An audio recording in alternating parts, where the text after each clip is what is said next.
La Croix-Valmer, à quelques kilomètres de Saint-Tropez. Ce matin, Pascal et ses collègues gendarmes sont déjà en mission. Ils viennent d'être appelés en urgence pour intervenir auprès d'un homme violent. Donc une personne excitée devant la caserne des pompiers. Donc il demande notre intervention de toute urgence. Donc on va aller voir ça. Visiblement, les pompiers sont en panique. Il s'agit d'un adolescent qui aurait tout détruit chez lui et agressé sa mère.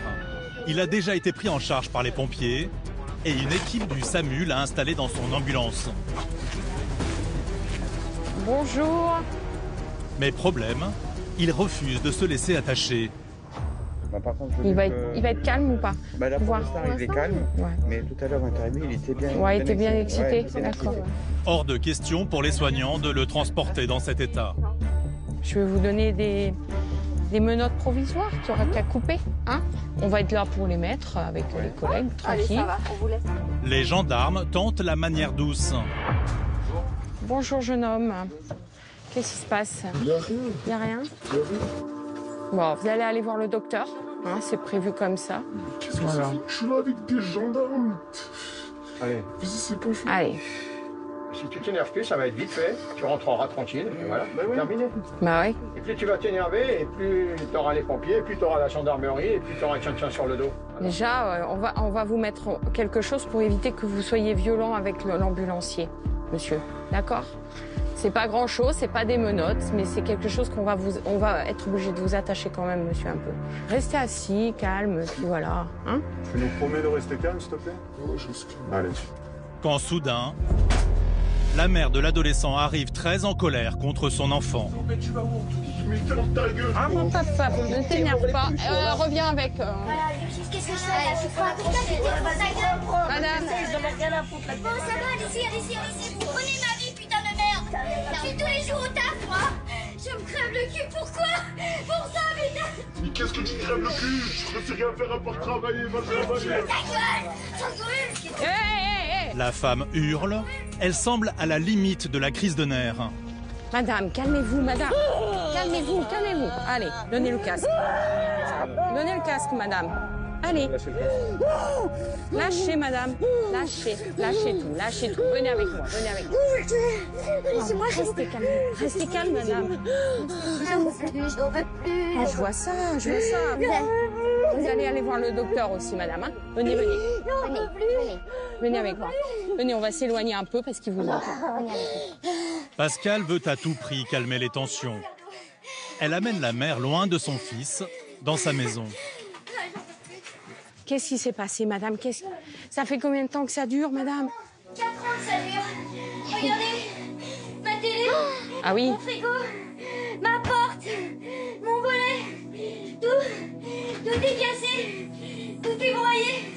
Le volet, il m'a tout cassé. Il m'a volé ma voiture, il a volé le scooter, il me vole de l'argent, il tape. S'il a cassé tout ça, c'est parce que j'ai pas voulu lui donner 10 €. Voilà. Vous vivez seule avec lui? Oui. L'adolescent semble faire vivre un enfer à sa maman. Pascal veut lui venir en aide. Là, je vais informer le procureur de la situation, madame, pour que... On sort du juge. Je sors du juge des enfants, madame. Montrez-moi les papiers. Il a été placé en famille d'accueil. Il a fait une fuite de famille d'accueil. Tribunal de grande instance. Convocation. J'ai tout fait, madame. Vous voulez que j'en fasse encore plus? J'ai fait tous les psys de Cogolin, tous les psys de partout. J'ai tout fait. Ok. On peut pas en faire plus. Tout le monde me dit que c'est pas grave, c'est l'adolescence. Mais je leur dis, mais moi, je vais le tuer. Je vais le tuer. Je vais finir par le tuer. Les propos de cette maman sont très inquiétants et son état psychologique semble instable. Malgré tout, elle veut partir travailler. Faites attention sur la route. Allez pas vous faire quoi que ce soit. Et puis... Ça m'arrangerait, franchement, je vous jure que ça m'a... si. Je vous jure que si j'avais pas mes passions, là, je m'emmerderais pas, la vie est trop chiante. L'adolescent est conduit à l'hôpital où il sera examiné par un psychiatre. Pour le moment, sans décision de justice, les gendarmes ne peuvent pas en faire plus pour cette famille. Il va falloir maintenant travailler avec le procureur de la République pour trouver une solution pour ce jeune qui pose problème au niveau de... il peut pas rester vivre chez sa maman, visiblement, là. Il y a beaucoup de violence. Hein. Énormément de violence. Bon, c'est beaucoup de détresse, mais beaucoup de violence. Et en fait, on typiquement dans une famille monoparentale où la maman travaille beaucoup pour pouvoir faire vivre la famille et le jeune homme en profite. Pascal ne le sait pas encore, mais elle va devoir très vite à nouveau intervenir auprès de cette mère désespérée. Retour auprès de Pascal à la gendarmerie de la Croix-Valmer. Ce matin, elle est intervenue pour stopper une dispute entre un fils et sa mère. Face à cette situation familiale extrêmement tendue, et pour éviter un drame, le procureur a rapidement pris une décision. L'enfant de 15 ans doit être placé, sa mère internée. L'intervention s'annonce délicate. Une personne en crise peut dégager beaucoup de force. Et je vais y aller en premier lieu toute seule avec mon collègue pour discuter, essayer de lui faire entendre raison qu'elle a besoin d'aide. Et ensuite, si par exemple ça venait qu'à pas bien se passer, j'ai du renfort derrière qui interviendra à ce moment-là. Mais cette femme peut avoir un geste désespéré, elle peut se blesser et elle peut nous blesser. Tu te mets devant son scooter et tu restes comme ça. Ok, allez. La femme vient de rentrer chez elle. Bon, comment ça va, madame? Ça va, j'ai pris la cachette pour dormir. Ouais. Depuis la matinée, elle semble s'être apaisée. Je venais vous donner les suites de ce matin, madame. J'ai eu le procureur de la République en ligne. Pascal va découvrir une mère complètement dépassée. Il y a 6 mois, il s'est fait arrêter par la gendarmerie de Grimaud parce qu'il était 4 mineurs dans une voiture sans permis. Et puis il rentre le soir, et il va voir ses potes, il va picoler, il va fumer. Il rentre à quelle heure? À 2-3 heures? 4 heures du matin. D'accord, ouais. Moi je travaille à 7 heures le matin. Alors il rentre, il est tellement sous qu'il dort dans le truc à côté là. Il a déjà eu des gestes de violence envers vous? Oui, il m'a battu à 10 ans, mais je suis déjà allée porter plainte chez les gendarmes à Saint-Tropez. On peut pas dire que je suis quelqu'un qui fait rien. vous avez Et puis en plus je me connais. Moi à 9 ans j'étais à l'usine, à 14 ans mes parents m'ont mis dans la rue. Donc ouais. Voilà, T'as je pas peux eu pas une leur vie donner, facile. je peux pas leur donner ce que j'ai pas eu. Bien sûr. Je peux pas leur donner Mais bien ça. sûr, madame. Et c'est ça qui fait. Non, je peux pas. Je peux pas. Je peux pas leur donner ce qu'ils veulent. Je peux pas être quelqu'un d'autre non plus. J'ai que mon travail, je connais que ça. Ah oui, madame. Écouter, aider, soutenir, c'est aussi ça le métier de gendarme. Pascal ne veut pas brusquer la femme, mais elle doit rencontrer un médecin. Pour aujourd'hui, quand il sortira de l'hôpital, il est pris en compte par la justice. D'accord? Je pense que là, pour lui, aujourd'hui, il est traité actuellement. Moi, je m'inquiète pour vous ce soir. Oui, non, j'ai pris un cachet. Est-ce que vous connaissez les médecins, vous, dans le secteur? Oui, Est-ce que vous avez votre médecin traitant? Oui, bien sûr. Est-ce qu'on peut aller le voir, s'il vous plaît? Pourquoi? Mais parce que vous m'inquiétez. Ah non, je suis fatiguée, c'est normal. Ça fait 72 heures, je viens d'en faire. Mais alors, moi, le procureur m'a demandé de prendre soin de vous. Donc, J'ai pris un cachet. il m'a demandé de vous faire voir par un médecin et quitte à vous faire hospitaliser s'il faut. Je travaille. Mais je sais, madame. Mais je pense que là, il faut vraiment que vous preniez du temps pour vous. Vous avez dit tout à l'heure, je suis invisible. Moi, je vous vois. Je vous vois et je vois votre détresse. Vous vous rendez compte, j'aborde un sujet et vous pleurez. Face à tant de compréhension, la femme accepte de suivre Pascal. Mais est-ce qu'on peut aller le voir, le docteur? Oui. Hein, vous allez venir avec nous? Je vais venir avec vous. Bah oui, vous allez pas... Voilà, on va voir le docteur. Après avoir été vue par un médecin, cette famille sera suivie de très près par les services sociaux.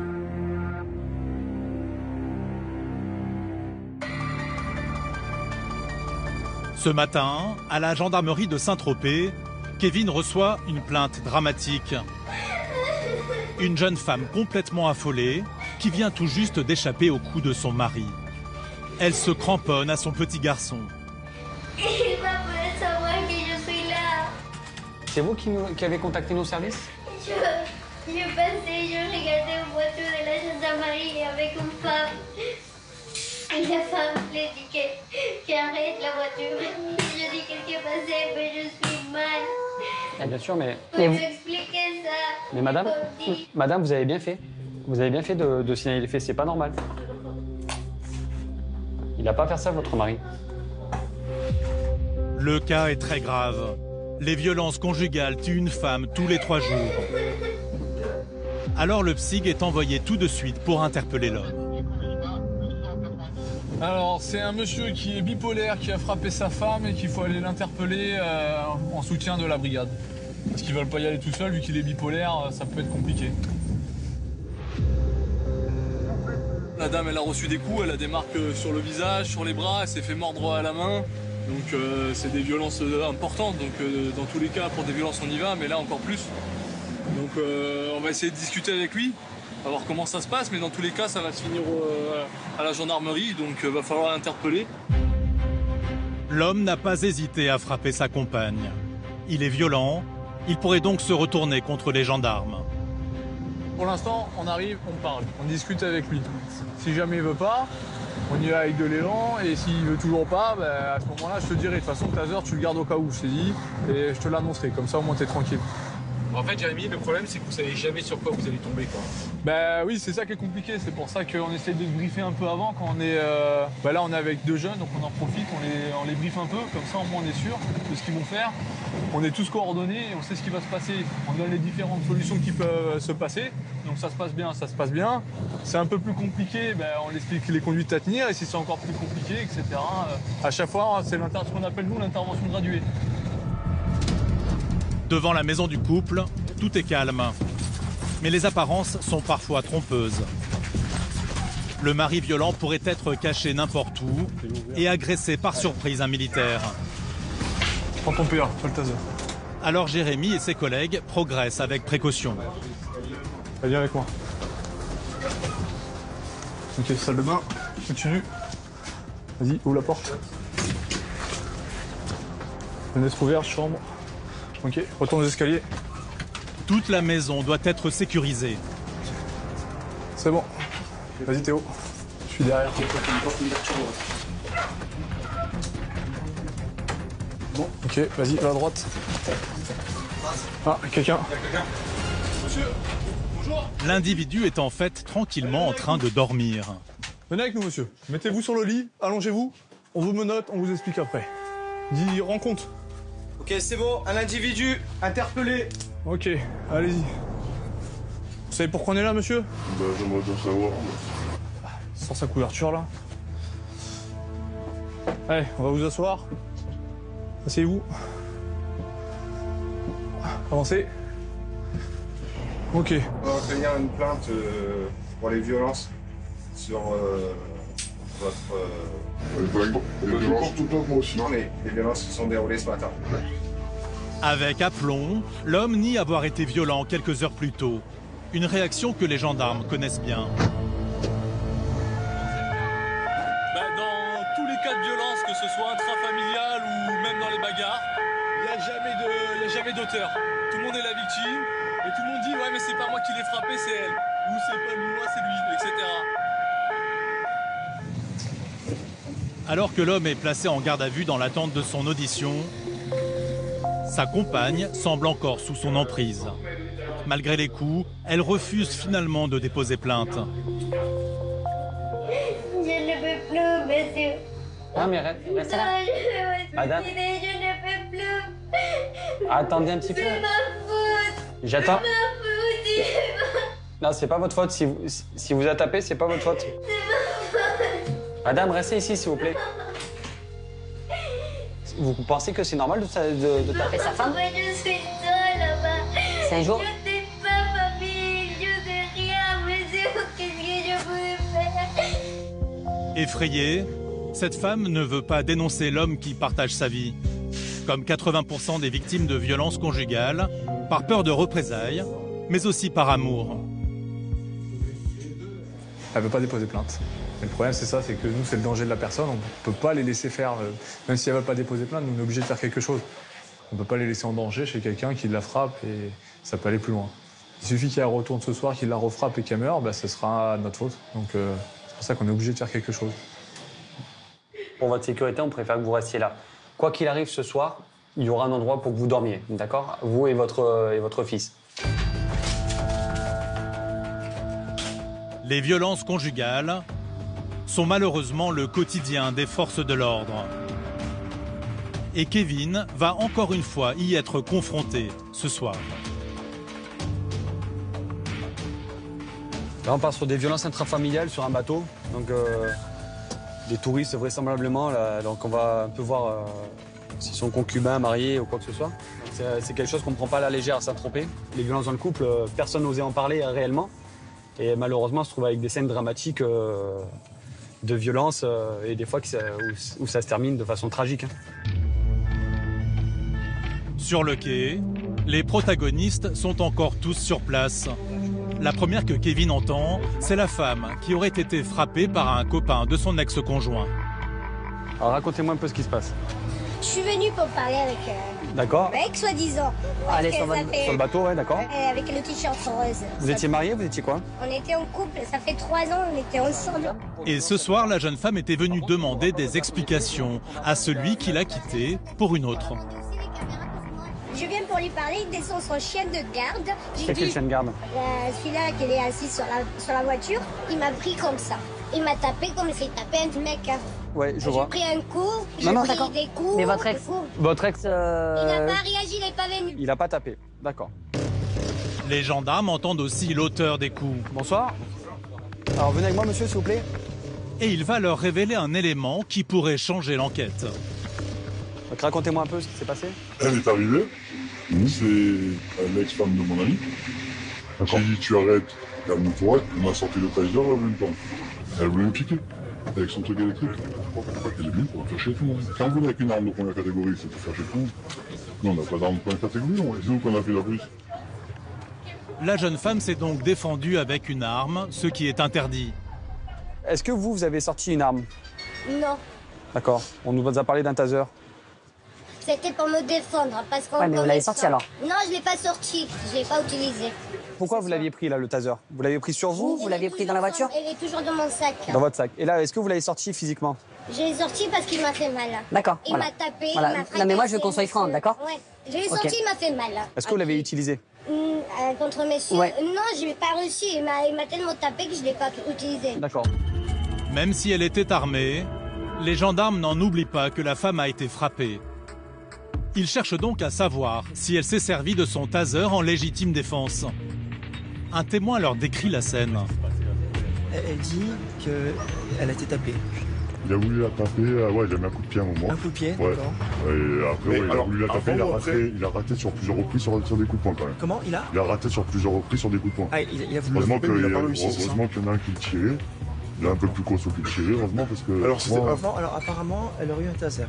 Ouais, ouais, mais Elle aurait sorti avant ou après avoir reçu des coups? Après. Après que l'autre soit énervé. Oui, après. Ouais. Ah, mais il a voulu mettre plusieurs coups de poing, coup de pied, il a raté à plusieurs reprises. Heureusement qu'il y en a un qui le tenait, et heureusement, parce que... Même si le taser lui a peut-être ce soir sauvé la vie, la femme n'a tout de même pas le droit de le garder. Madame, le taser, il est où? Ah, il est là. Ah, ici. Sortez-le, pas dans ma direction, bien sûr. Vous allez le confisquer? Ah, bien sûr. Non. Là, vous n'allez pas avoir une arme comme ça, donc... Il est petit. Non, mais c'est petit. Éteignez-le, s'il vous plaît.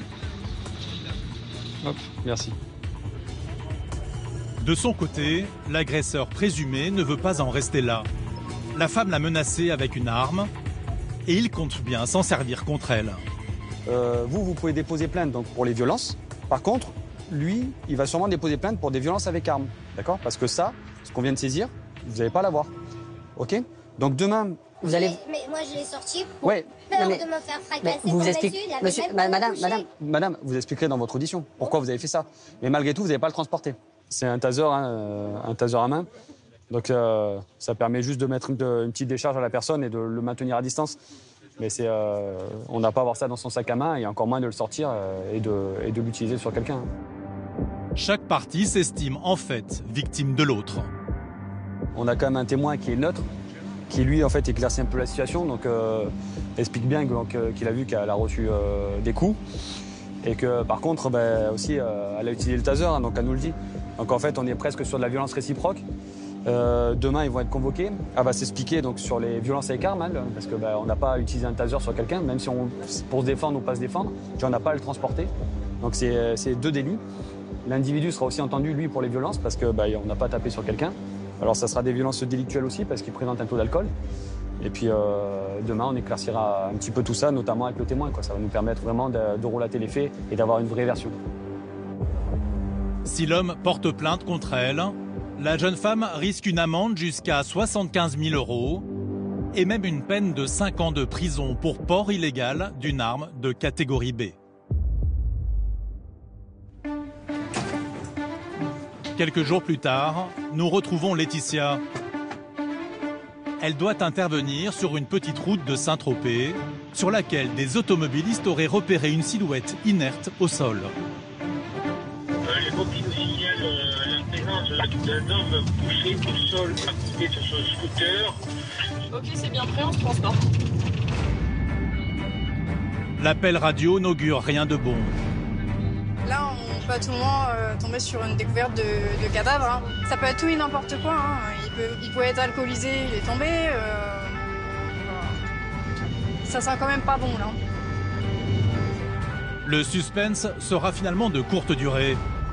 Les pompiers quittent les lieux. Ils n'ont pas eu à intervenir. Salut. C'est un monsieur qui faisait la sieste. Ok. Ah, parce qu'on a eu peur. Parce que... Depuis midi, il était là-bas. Et le scooter, il est au bord de la route. Le scooter, c'est au bord de la route, à droite. Ok. Il est en panne d'essence. D'accord, merci. Ouais. Plus de peur que de mal. Ah bon, ben voilà. C'est une bonne nouvelle parce que, bon là, moi c'est comique. On est à le point de chute, il faisait la sieste, tant mieux pour lui, voilà. C'est juste une panne. On est content. Mais Laetitia va vite perdre le sourire. Cette intervention ne va finalement rien avoir de comique. Bonjour. C'est vous qui avez avec le scooter? Oui. Ouais. On parle de gasoil, ici. Mais c'est depuis combien de temps que vous êtes là 5 heures. 5 heures? Oui. Et ouais, mais là, vous êtes... y a des personnes qui vous voient et... Oui, les pompiers. Ils ont eu peur pour vous, hein. Oui, bien. Donc, dormez. Ah ben. Pas de soucis. Et vous avez des papiers sur vous? Oui, merci. Dans le scooter? L'homme est en bonne santé, ce qui n'est pas le cas de son scooter. Il est abîmé et surtout Laetitia remarque tout de suite que le démarreur a été retiré, ce qui est souvent la preuve d'un scooter volé. Ouais, Jeannot, c'est Letty. Tu peux me passer un scooter au fichier, s'il te plaît? C'est un peu rouillé. X, L, C. Je pense que le scooter est volé parce qu'il manque le démarreur. À voir. Le contrôlé, qui jusqu'à présent était coopératif, commence à sentir le vent tourner. Il veut partir.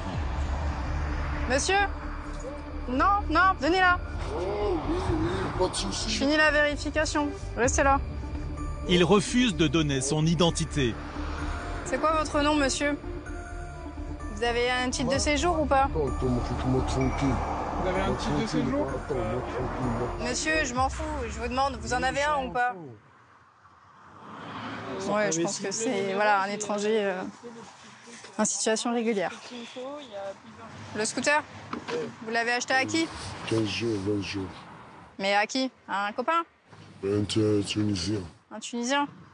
Il n'est pas volé du tout? Oui. Ok, ouais, c'est pas ça. C'est bon. Attends, je te repasse. Venez, monsieur. Je lui file la plaque. Super. Merci, Jeannot. Parce qu'à tout moment, il va se carpater. L'instinct de Laetitia ne l'avait pas trompé. Le scooter a bien été déclaré volé il y a 15 jours. Venez, monsieur. Allez là-bas. Venez. On nous a demandé là-bas. C'est mieux là-bas. Juste le temps de faire les vérifications. Vous emmène pas. Moi, on va rester. Mais parce que je suis au téléphone et je vous vois pas, alors c'est plus simple pour moi. C'est bon. Allez. Vas-y, Calmez-vous. Sentant qu'il est en mauvaise posture, l'homme pourrait devenir violent. Les gendarmes demandent l'aide de renforts.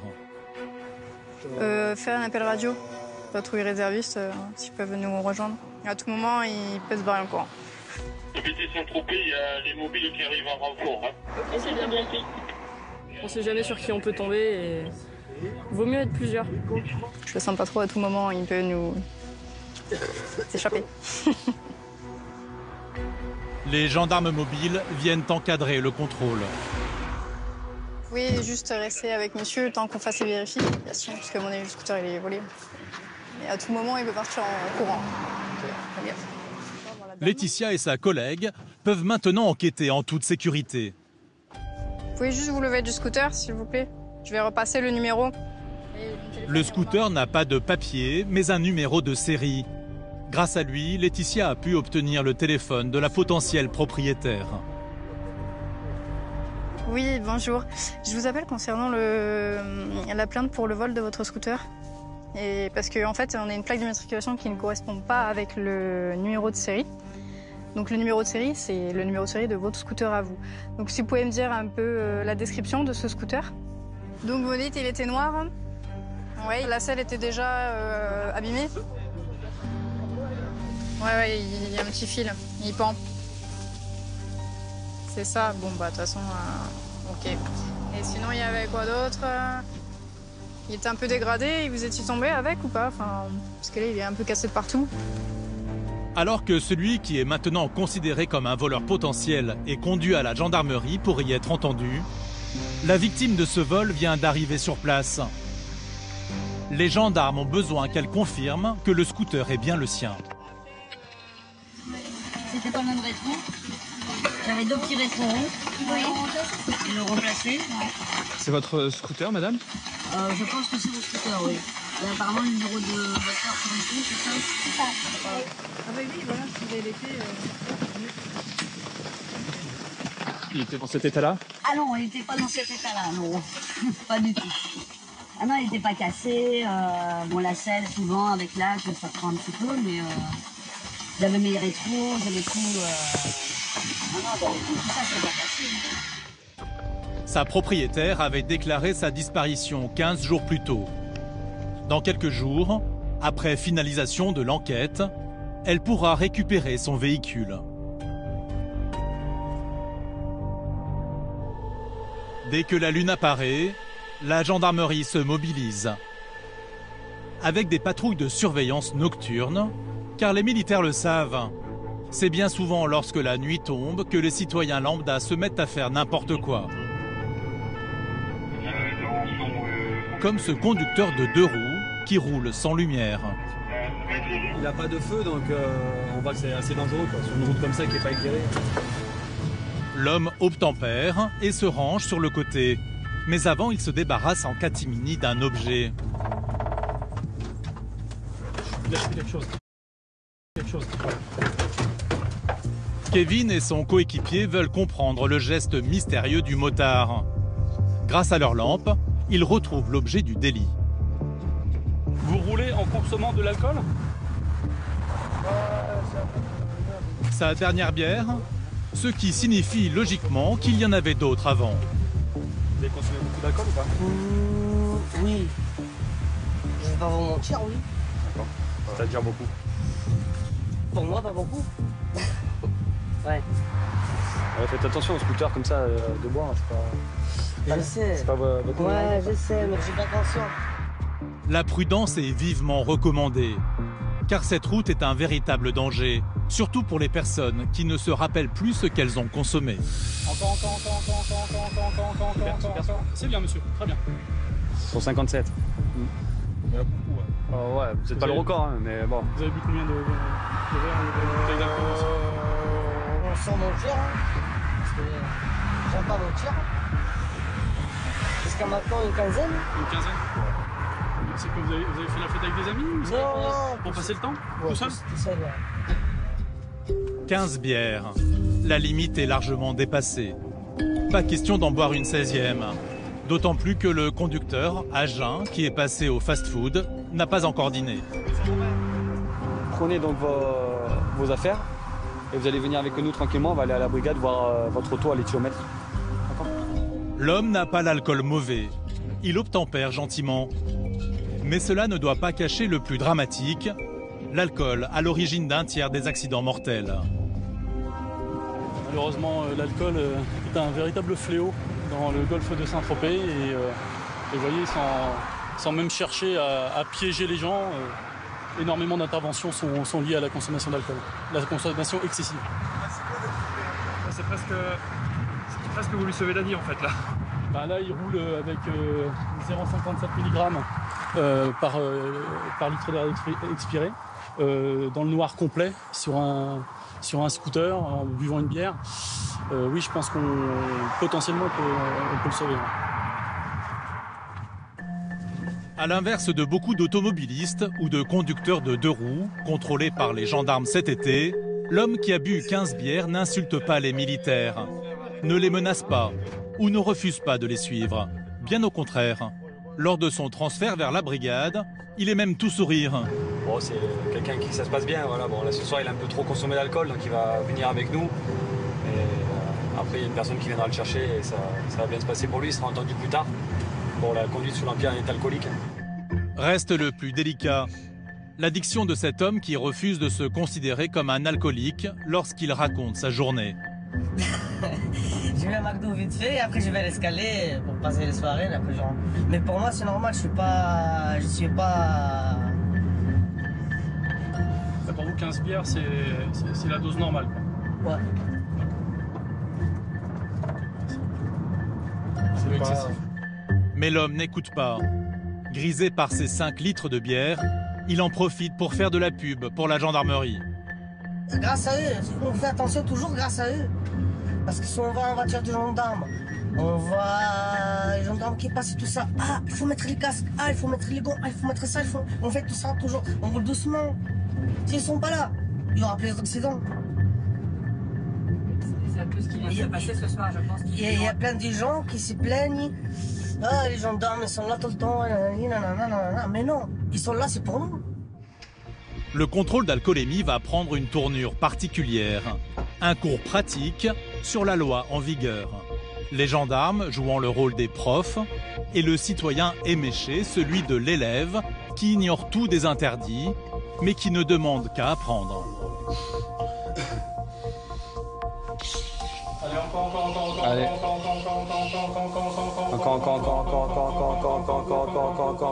Encore. Et c'est bon. Super. 0,56. Voilà. Ce qui fait 1,12 g dans le sang. Ça va beaucoup. Je connais pas trop franchement. Après, en fait, la limite, c'est 0,25. Et pour le délit, c'est 0,40. D'accord ? La loi, l'homme aux 15 bières va la découvrir. Au programme, une convocation devant le tribunal correctionnel. Sans oublier le plus important. Donc il aura un stage de sensibilisation à la sécurité routière, une amende, et on va lui faire comprendre que voilà, c'est quelque chose qui est accidentogène, dangereux, et que surtout il ne faut pas qu'il réitère un tel comportement sur la route. L'homme, remis en liberté, va devoir payer une amende entre 200 et 600 €. Ce soir, les gendarmes qui patrouillent sont sur leur garde. Je le sens pas, il va y avoir des bastons ce soir. Non. Botatata. Il y a les mobiles. Dans les prochaines heures, la fête peut virer au cauchemar. Ça ressemble comme 2 gouttes d'eau au 14 juillet, à un détail près, c'est un mois plus tard. Samedi 15 août, feu d'artifice et Cavalère. Avec beaucoup de monde rassemblé sur la plage. Donc on va aller faire une petite patrouille pédestre pour voir si tout se passe bien.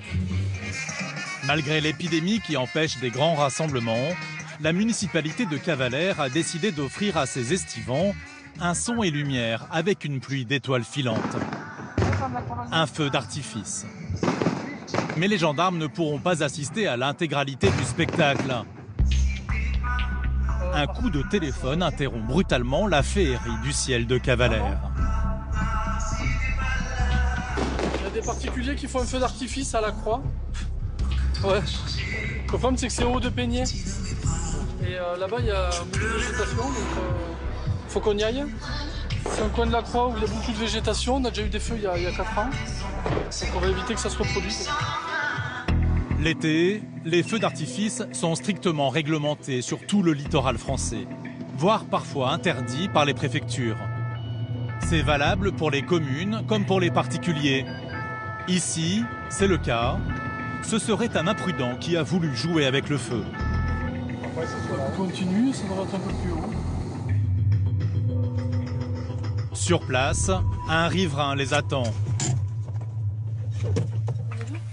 cette villa. D'accord. Et on a des flamèches, plein les voitures, enfin chez nous, ça, si vous voulez venir jeter un œil. Et pour prouver qu'il n'a pas déplacé les gendarmes pour rien, le résident exhibe les cendres volantes qui sont allées se déposer sur les carrosseries des voitures. Toutes les voitures sont comme ça. L'homme n'a pas alerté les forces de l'ordre uniquement pour les risques sur son domicile. Si c'est un incendie qui part, on met la colline en feu. Ouais, et puis en plus on est en risque rouge. À l'intérieur de la villa, les gendarmes peuvent constater de visu que les cendres ont envahi la terrasse. Ulcérés, les riverains ont pris soin de faire une vidéo du feu d'artifice tiré à une dizaine de mètres à peine de leur maison par leurs voisins. Et voilà ce qu'ils ont filmé. Un spectacle pyrotechnique impressionnant. C'est pas un petit truc quoi. Et surtout très dangereux. Mais à Saint-Tropez, tout est possible. Je sais pas combien ça vaut, mais bon, de toute façon ici dans le quartier de Barbigois, il y a que des gens qui ont... La plupart des gens ont les moyens de se payer ce genre de feu d'artifice. C'est peut-être plus net que Rondi, mais peut-être plus net que la précédente. Benjamin, un particulier peut faire quelque chose comme ça? Ah non, surtout pas l'été. En plus, on est en risque rouge, incendie. Il fait une chaleur pas possible depuis 2 mois, il n'a pas plu depuis plus. Donc là, c'est ultra dangereux ce qu'il a fait. En plus, là, il n'y a que des bois tout autour. Donc là, ça aurait pu partir... Les riverains s'en souviennent encore. Il y a seulement 3 ans, un sinistre avait marqué les esprits. Ça a cramé fort en 2017. Alors, j'étais pas là, mais ouais, ça a cramé fort. Mais il n'y a pas longtemps, il y a eu tout le Cap-Lardier qui était en feu. Hein. C'est la moindre étincelle, vous enflammez des hectares et des hectares. Alors, est-ce l'œuvre d'un nouvel arrivant qui ne s'est pas rendu compte, ou au contraire la dernière trouvaille d'un vacancier qui veut épater ses amis? Les gendarmes n'auront pas de réponse, car l'homme qui pourrait leur fournir des indications n'apprécie pas leur visite. Alors, pour le feu d'artifice, oui. C'est vous qui avez tiré? Pas du tout, monsieur. Moi, j'ai pas tiré de feu d'artifice. Il y a des voisins qui ont vu quand même que ça venait de chez vous. Hein. Ben, très bien. Bon, moi, c'est pas moi. Ouais. D'accord. Alors, est-ce qu'on peut aller voir votre jardin s'il y a des résidus de feu d'artifice ou pas? Moi, chez moi, il n'y a personne qui rentre. Donc moi, je vous dis que j'ai pas tiré de feu d'artifice. S'il y a quelque chose, vous faites votre enquête et vous dites que c'est moi si vous pensez que c'est moi. On a quand même une vidéo qui montre que c'est voilà. quand même... Eh ben voilà. montrez-nous votre jardin, voilà, alors. Bon. Vous avez rien à cacher, montrez-nous votre jardin. Monsieur, je vous ai expliqué, je suis clair net avec vous. Il n'y a personne qui rentre. Les gendarmes n'apprécient pas la manière dont ils ont été conduits, mais ils ne se laisseront pas impressionner. Personnalité ou pas, il devra se présenter comme les autres. On va convoquer les témoins, là, les voisins chez qui on était tout à l'heure. On va leur prendre une petite audition. Et puis après, on convoquera la personne pour qu'elle s'explique sur le fait qu'il y ait des témoins qui disent que c'est lui qui a tiré un feu d'artifice depuis chez lui. Pour non-respect de la réglementation en vigueur, un particulier qui tire un feu d'artifice chez lui encourt jusqu'à 1 500 € d'amende. Pour tout dommage causé chez un voisin, par exemple, l'amende peut monter jusqu'à 150 000 € et 10 ans de prison. De quoi faire réfléchir.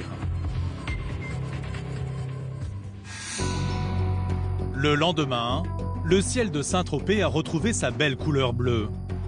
C'est aujourd'hui Naïs qui est en poste et qui doit gérer tous les événements de la journée. Et ça commence fort avec un appel pour un cambriolage en cours. On décolle. En plein après-midi, un cambriolage qui semble particulièrement audacieux. Il a eu lieu à 2 pas d'un palace hyper luxueux, dans une villa pourtant très surveillée. La victime n'est pas n'importe qui, c'est une amie de Brigitte Bardot. Et Saint-Trope, c'est toute sa vie.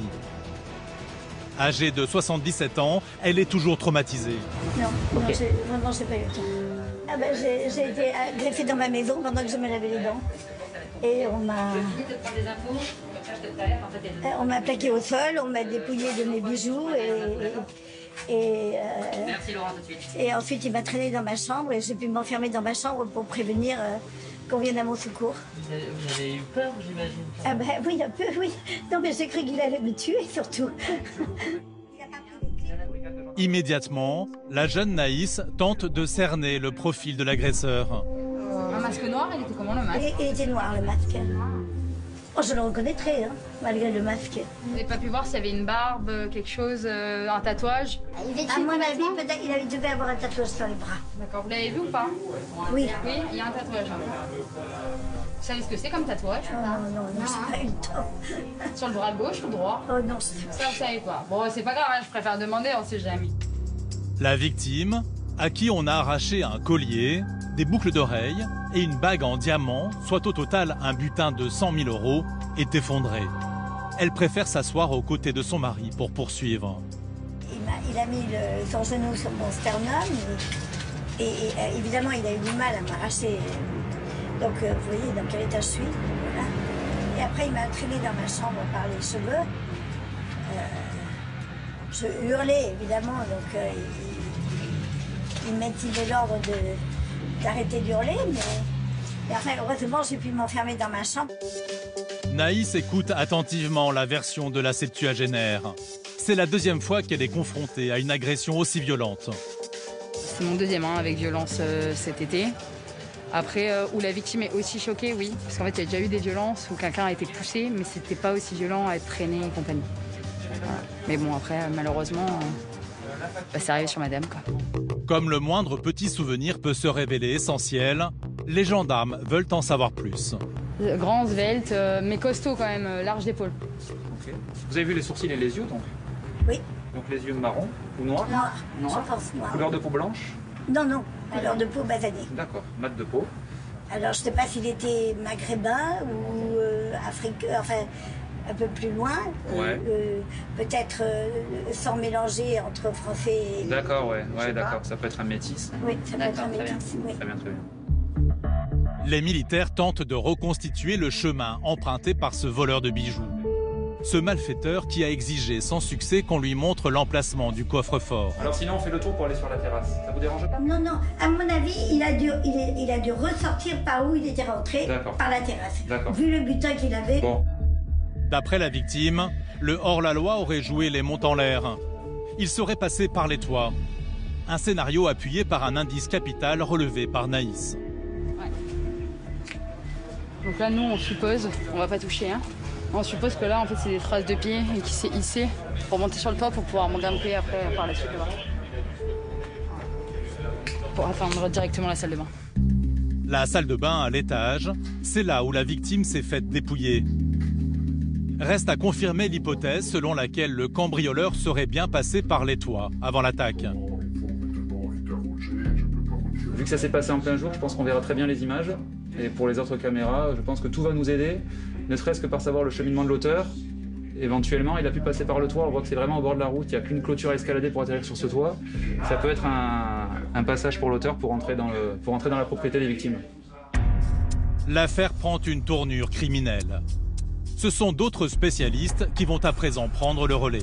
En fait, on attend que les gendarmes de la brigade de recherche arrivent pour eux faire leurs investigations et peut-être que oui, ils me demanderont de faire des photos, mais moi en fait, j'apporterai qu'une aide matérielle. Voilà, là, c'est eux qui vont mener l'enquête et qui vont voir ce qu'ils ont envie de voir pour pouvoir retrouver les auteurs. Quelques minutes plus tard, la brigade de recherche débarque, avec en tête une obsession, recueillir un élément qui pourrait permettre d'identifier l'auteur. La dame de 77 ans, aspergée de gaz lacrymogène, a été violemment frappée. Je vois que vous êtes blessée là, madame, c'est suite à l'agression? Ah bah oui. D'accord. Sur ses avant-bras, des blessures. Son doigt a été fracturé, tout comme ses côtes. Ses jambes sont blessées. Au total, 20 jours d'ITT. On sait par la victime qu'elle a été manipulée par l'auteur. Voilà. En arrachant le bracelet, il lui manipule l'avant-bras. Et il laisse probablement ainsi de traces ADN, des traces biologiques, traces de contact.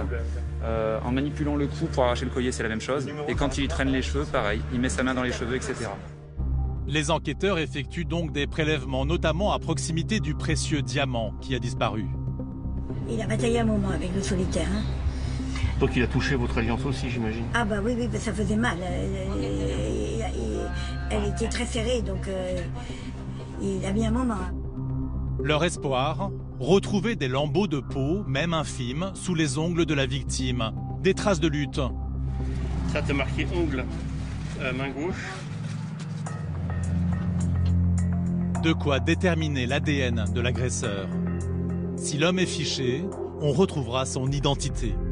La vidéosurveillance, qui filme les murs extérieurs de la propriété, permettra peut-être aussi de résoudre l'énigme.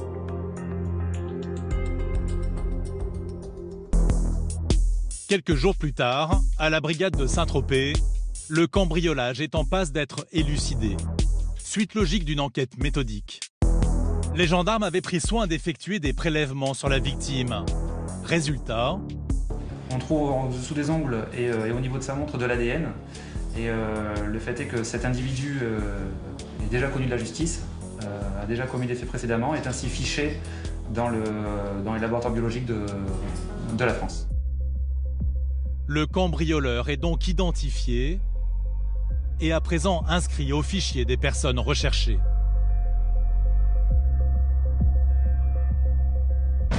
En 2019, plus de 7700 cambriolages et violations de domicile ont été constatés dans le Var. Mais il ne s'agit pas toujours de cambriolage de villas de luxe. Parfois, le butin n'atteint que quelques euros et demande tout de même la présence des gendarmes. Comme ce soir, un vol vient d'avoir lieu dans un supermarché. Les gendarmes ne s'attendent pas du tout à ce qu'ils vont découvrir. Dans l'entrée du magasin, une dizaine de personnes est attroupée, tous très agités. Il s'agit d'une famille indienne en vacances à Saint-Tropez, accusée par le caissier d'avoir dérobé de la nourriture. C'est quoi le différent, monsieur? L'agent de sécurité m'appelle, il fallait indiquer qu'il manquait des produits dans la campagne d'Espagne. Je viens leur demander, 10 000 personnes parlent en même temps, ils m'ont même pas laissé. Déjà que j'ai du mal à communiquer en anglais et parler russe, à la fin ils parlent. Vous savez quoi? Si vous calmez pas, je suis en train de regarder ça par la prison, je vais fermer tranquillement. À voir toute cette pagaille, on pourrait imaginer que le montant du larcin est impressionnant. Mais en fait, il semble que tout soit parti d'une tranche de jambon. 22 articles sont politiqués. On n'a pas trouvé le jambon qui est affiché, il n'est pas affiché depuis. Non, c'est un litige commercial plus qu'autre chose. Ils pensaient qu'il y avait peut-être un vol à l'étalage, il manquait une tranche de jambon. Est-ce que c'est parce qu'ils ont oublié de scanner ou pas? Là, franchement, on va apaiser la situation et voilà, là, c'est pour un paquet de jambon, je veux dire, c'est des personnes qui ont un chariot complet. Je pense que c'est un oubli de scan, plus qu'autre chose. On peut miser aussi sur la bonne foi des gens. Une tranche de jambon qui a mis les nerfs de la famille indienne en pelote. Les enfants, les cousins, les parents, tout ce petit monde ne compte pas se laisser accuser à tort. Jean-Yves tente de calmer le père. You would be okay with your wife and your child being locked behind the door. I'm not saying that, but in any case now it's finished. It's finished, but he was wrong. Maybe, yeah. He was wrong. Yes, he was. He wasn't a gentleman. Les Indiens reprochent aux caissiers de les avoir traités comme une famille de délinquants. Jean-Yves joue les conciliateurs en tentant d'expliquer leur réaction aux jeunes employés. Il n'a pas compris votre attitude à l'égard, et vous êtes agressif à l'égard des enfants. Et comme les portes étaient fermées et que vous voulez porter assistance à sa femme et à ses gosses, il a mal pris. Il s'est énervé, d'accord?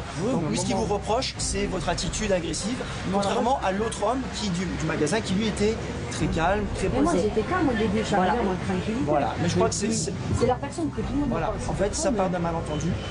Au départ, moi je vois comme ça part de malentendu. Lui a mal vécu votre attitude. Vous savez, je lui dis qu'il se calme et que tout reparte. Ah non, moi il n'y a pas de souci, c'est bien s'expliquer avec moi. Alors que les gendarmes pensaient avoir apaisé la situation, la discussion animée reprend de plus belle. C'était un simple contrôle, sir. C'est un simple contrôle. You wasted my time, I'm on holiday. I'm on holiday, it's costing me money. You wasted 2 hours of my time. You check every meal. If it's wrong, apologize to every single member. Okay? Outragés, vexés, les Indiens ne comptent pas laisser le caissier s'en sortir ainsi. Ils exigent maintenant des excuses en bonne et due forme. I want an apology. Ok, comment? Allez, c'est bon, il reste que la personne qui paye, il paye la tranche de jambon et après on y va. Voilà, ok, it's settled. Okay, come on, let's go. Ouais. Finalement, la présence des gendarmes finit par décider la famille de vacancières à quitter les lieux. Le centre de Saint-Tropez peut retrouver son calme de début de soirée. Depuis des années, un fléau pourrit la vie des Français. Les arnaques à la carte bleue. Que ce soit par Internet ou directement devant les distributeurs, les escrocs sont de véritables professionnels. Les victimes se comptent par milliers. Mais depuis quelque temps, un nouveau modus operandi a vu le jour. Et Saint-Tropez n'y échappe pas.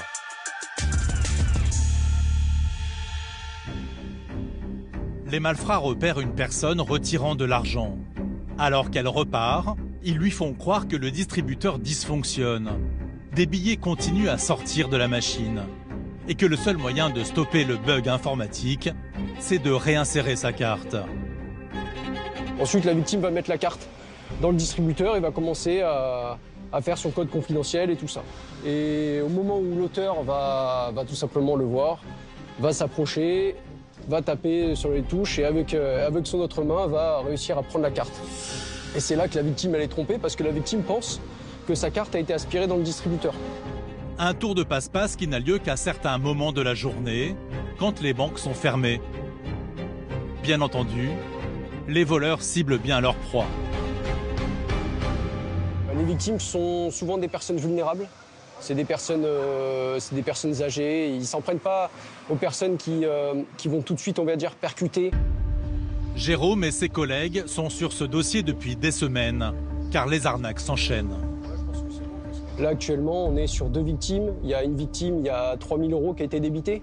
Donc 1 000 € dans un distributeur et 2 000 € dans un pari sportif. Les gendarmes savent que les vols ont souvent lieu sur ce distributeur, dans le centre de Cavalère. La dernière fois, les escrocs avaient utilisé la carte bleue dérobée pour faire des paris sportifs au bar tabac juste en face. Les propriétaires pourraient peut-être les reconnaître. Et l'individu pourrait... Je pense qu'il était maghrébin, assez costaud, maigre. Costaud, mais sportif. D'accord, ok. Il n'y avait pas un signe particulier, un tatouage sur le bras? Non, je sais regarder, mais c'était rapide. Hein. Non, c'était rapide. On avait un accent, on avait quelque chose, non? Non, il n'a même pas parlé. Bah, vous avez eu le bon réflexe de nous appeler. Maintenant, je voulais savoir si déjà, est-ce qu'on peut avoir des premières images? Les gendarmes espèrent que la scène a été filmée. Mais mauvaise nouvelle, il y a eu une panne momentanée. Ah non, pas dire. Non, puisque c'est... On attend ça. Ça veut dire que le passage d'hier, on le revoit? Non. Les gendarmes ne se laissent pas abattre pour autant. Je vois cette caméra ici. Donc l'angle de vue peut être pas mal en fonction d'eux. L'épicerie, juste à côté du tabac et du distributeur, a elle un système de vidéosurveillance en état de marche. Donc là, je vois que vous avez une définition qui est quand même assez correcte. Hein. Et l'une de ces caméras est très bien orientée. On a le tabac qui est juste là et on a le distributeur qui est juste là derrière la porte. Donc ça veut dire que dans l'absolu, parce que là cette porte elle n'a pas vocation à être ouverte, on voit qu'elle est bloquée par un arrosoir, ça veut dire que la porte fermée, on a une vue directe sur le distributeur. Donc ça m'intéresse de voir un petit peu sur si vous auriez eu des enregistrements hier, aux alentours des 12 heures.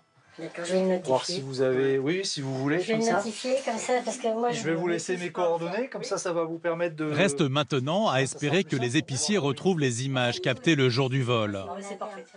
Merci beaucoup de votre collaboration. Bon après-midi à vous. Ce qui est loin d'être une certitude. Ce genre d'enquête-là, c'est un puzzle, hein. C'est à nous de réunir un petit peu le maximum de pièces pour pouvoir avancer. On peut compter aussi sur le facteur chance. Parfois, comme on a eu juste avant, manque de chance, leur système de vidéo était HS au jour des faits. Ça arrive aussi, il faut prendre en compte ça, mais bon.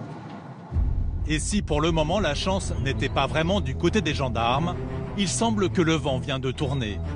Les voleurs viennent encore d'opérer. Mais à 10h43, elle se fait subtiliser sa carte par ce mec. Et après, le mec, il part et il va faire des retraits dans les distributeurs. Alors, il faut savoir que j'ai lancé des réquisitions, mais j'ai toujours pas les endroits précis de là où il a retiré l'argent, quoi. Mais il a retiré une fois 300 € et une fois 240 €, je crois. Alors, la victime, c'est une personne âgée, hein. C'est une petite mamie, c'est une personne âgée, ouais. Qui, de toute façon, à 10h43, elle rentre, elle est toute seule dans la banque. Et c'est ce mec qui la suit et qui rentre 1 minute après, quoi. Il y a eu des faits similaires qui sont passés sur la commune de Cavalère. Là, c'est à 10h43 qu'elle s'est fait voler sa carte. Je pense qu'à 45 ou 46, il avait déjà retiré, quoi. Et la personne a fait opposition à midi. Mais les gendarmes ont maintenant un indice. Ils ont repéré la voiture des malfaiteurs sur des vidéos d'une ville voisine. La qualité est bonne. Hein. Ouais, la qualité est bonne, ouais. On voit bien la plaque d'immatriculation. De... Et elle vient d'être identifiée à quelques kilomètres de là. Donc on a fait des réquisitions par rapport au LAPI. Donc l'API, c'est un système, on va dire, qui prend en compte toutes les plaques d'immatriculation des voitures qui vont circuler sur la commune. Pour le moment, les gendarmes ont donc identifié le véhicule, mais pas ses passagers. L'enquête n'en est qu'à ses débuts et elle risque d'être longue. Après, il faut savoir que ce mode opératoire, il est répandu. Il n'y a pas que 2 personnes en France qui font ça, mais voilà, j'ai pris des créneaux assez importants pour pouvoir justement regarder, visionner les caméras et voir si je peux pas voir le véhicule que je recherche.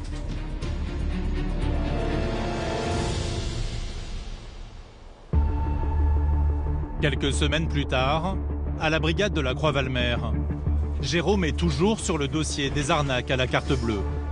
Et un témoignage est en train d'accélérer les choses. J'étais à la sortie du péage de l'autoroute de Dijon. D'accord. J'ai payé, et au moment où j'avançais avec mon véhicule, la noire me collait aux fesses. Et cette voiture indélicate, ce témoin a eu le réflexe de noter sa plaque d'immatriculation avant de déposer plainte. Et surprise, elle n'est pas inconnue des services de gendarmerie. Ça a relancé l'affaire parce que le véhicule, justement, qu'on recherchait, il a complètement disparu de nos radars. Donc il n'était plus sur notre secteur, il n'était plus dans le golfe de Saint-Tropez. Donc l'enquête, elle a un peu ralenti. Et ça rebooste l'enquête. On a de nouveaux éléments, on a une personne qui a pris contact physiquement avec ces 2 personnes. La bonne nouvelle, c'est que le témoin a parlé avec les passagers de la voiture. Il connaît donc leur visage. Un atout de taille pour l'enquête des gendarmes. Est-ce que vous pouvez me redonner une description physique de ces 2 individus, s'il vous plaît? Tout à fait 25 ans. 25 ans, d'accord. Il avait une barbe ou pas? Pas de barbe. Pas de barbe, d'accord. Non. Le deuxième, le passager avait une barbichette?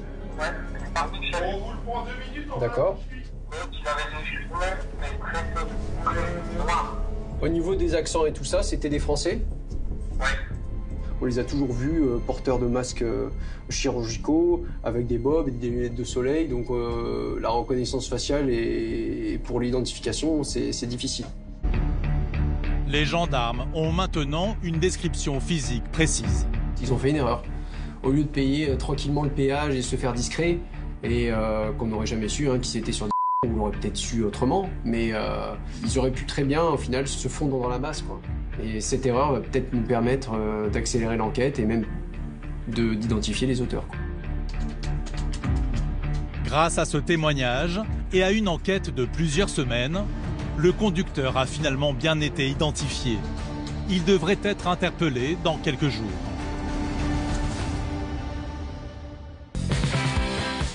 Petit joyau du patrimoine français, le département du Var est aussi l'une des destinations préférées des retraités. Selon une étude de l'Office du tourisme, près de 20% des voyageurs seraient des seniors. Des personnes âgées, attirées par la douceur du climat et le charme de cette région ensoleillée. Mais qui sont également la cible d'escrocs. Des hors-la-loi jamais à court d'idées pour dépouiller leurs victimes.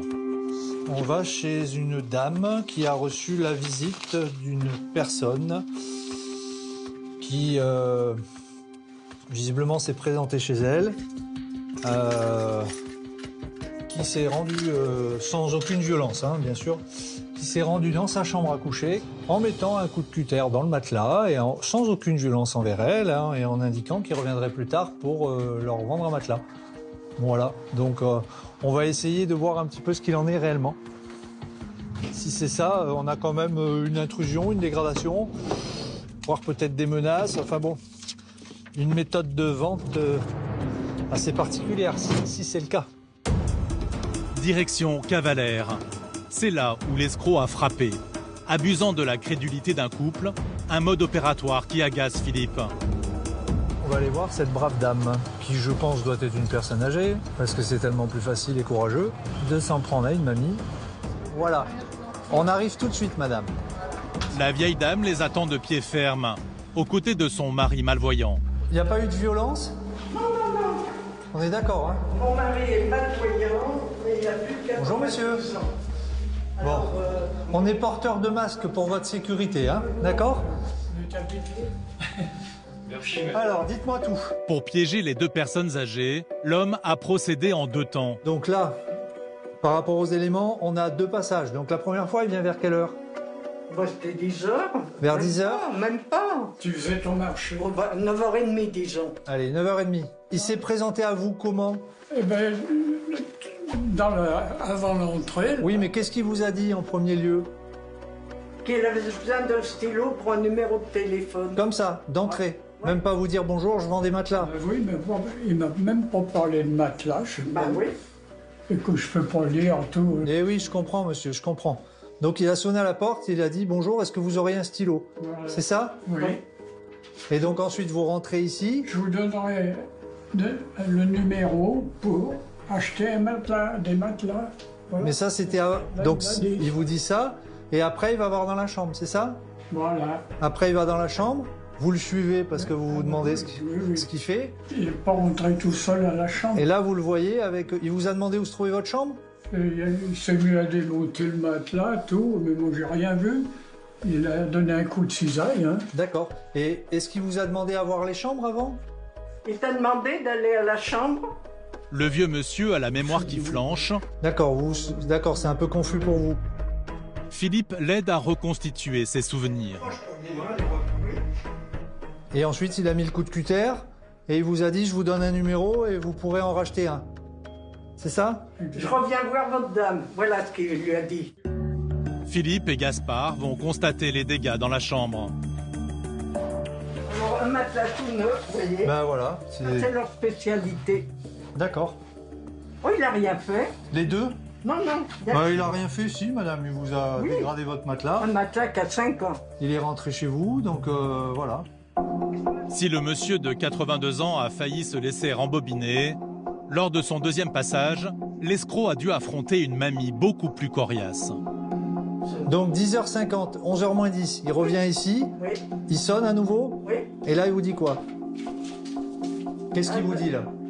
Il me dit, j'ai dit à votre mari que je revenais. Alors je lui ai dit, c'est vous?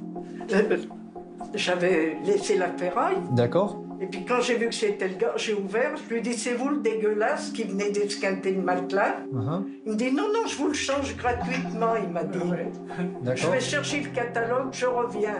Quand il est redescendu, que je lui ai dit que j'appelais à la gendarmerie, je suis vite descendu avec le papier, mon stylo, pour relever le numéro. Et plus personne en bas. Eh oui, d'accord. J'étais tellement en colère, si j'avais eu quelque chose, je lui tapais dessus. Bon, c'est courageux de votre part, mais attention de ne pas vous mettre trop en danger. Hein, parce qu'après, des lascars comme ça, on ne sait pas trop comment ça peut... Hein.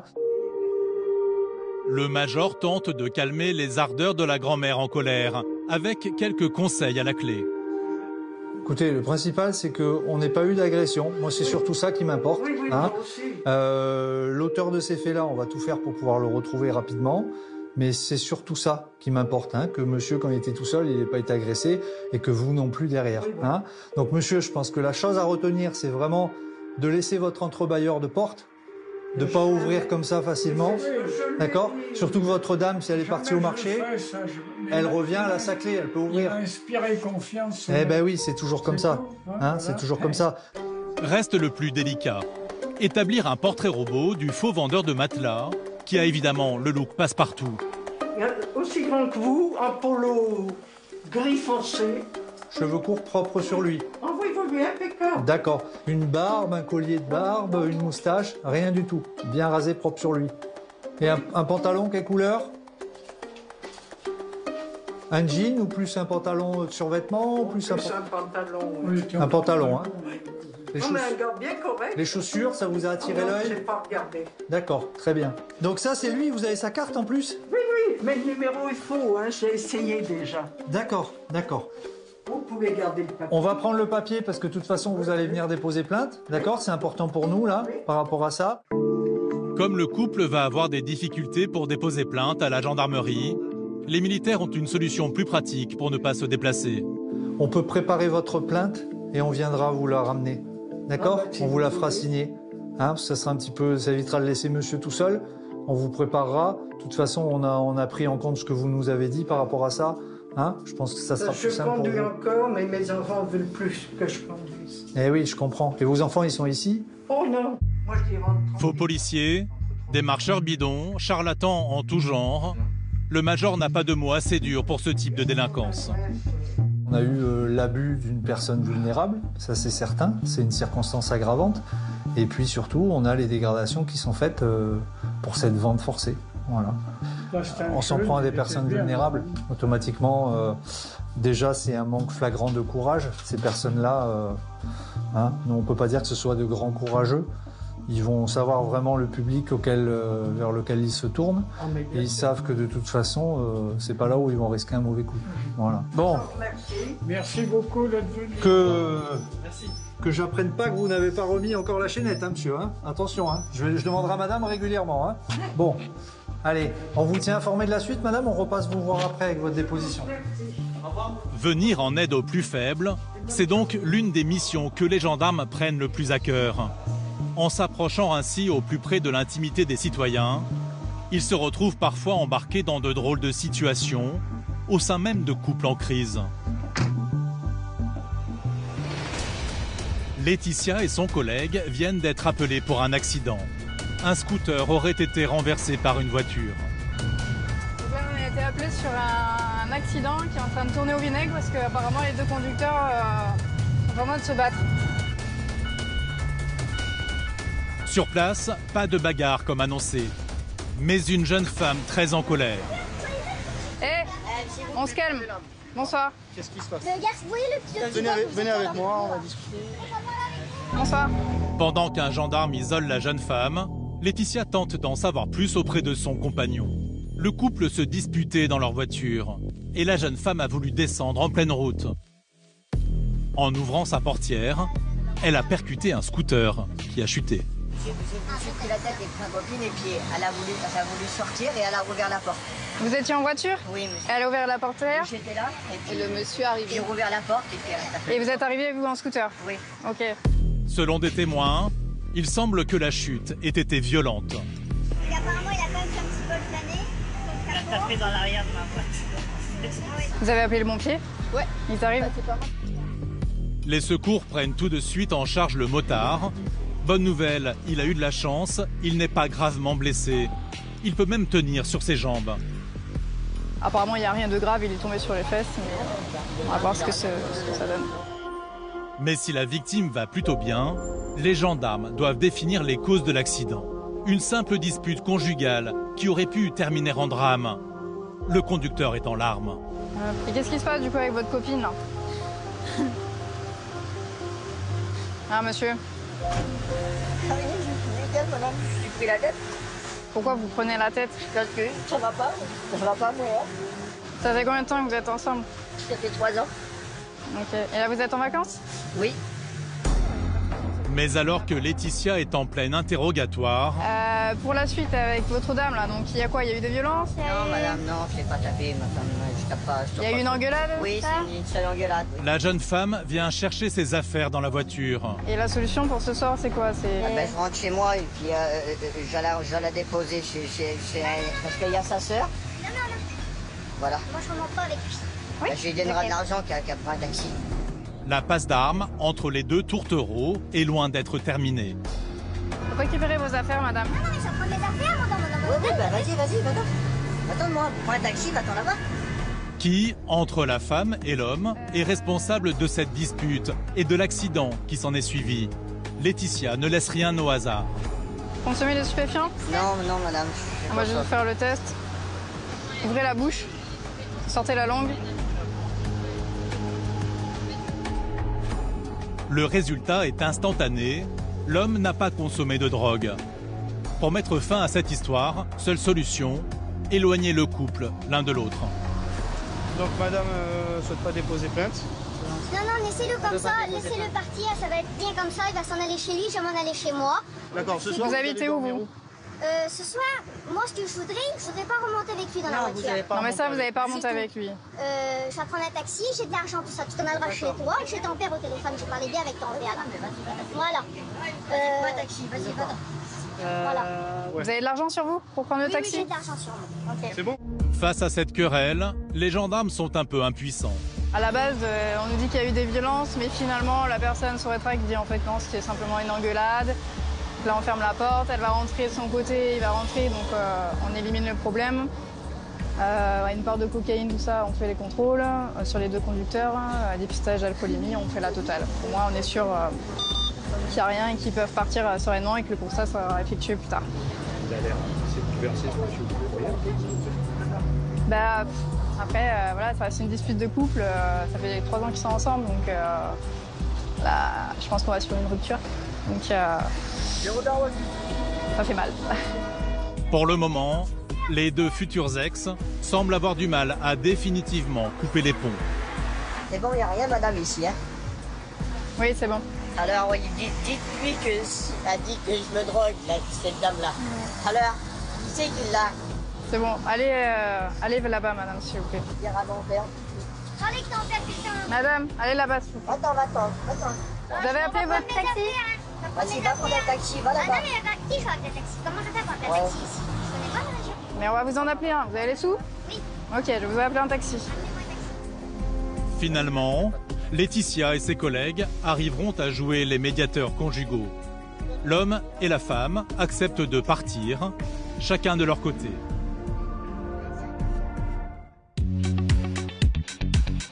Dès que le soleil s'efface, les noctambules sont de sortie dans le golfe de Saint-Trope.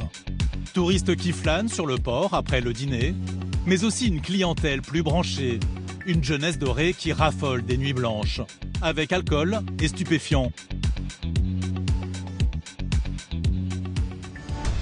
Ce soir, les gendarmes ont pour mission de repérer de potentiels consommateurs. On va faire un contrôle sur les endroits problématiques où les jeunes ont tendance à se réunir, soit pour consommer de l'alcool, soit pour se consommer des stupéfiants. Et ils vont travailler avec un collègue un peu particulier, Fast, un berger malinois. Donc le but du jeu, c'est de prendre ce chien, de faire passer le chien et de peut-être trouver un peu de quantité sur les gens. Les chiens ont un odorat 35 fois plus développé que celui des êtres humains. Rien ne leur échappe, même une infime dose de cannabis. Eh oui, on a besoin des spécialistes justement pour nous aider dans cette lutte. Pour le chien, c'est un jeu. Il peut sentir la drogue à près de 200 mètres autour de lui. Il est prêt, alors on peut y aller. Car les trafiquants et les consommateurs ont un même défaut. Ils mentent souvent. Bonsoir. Bonsoir. Alors, qu'est-ce qui se passe? C'est qui avait ça? C'est dans son sac. C'est vous, d'accord. Vous avez une pièce d'identité, s'il vous plaît?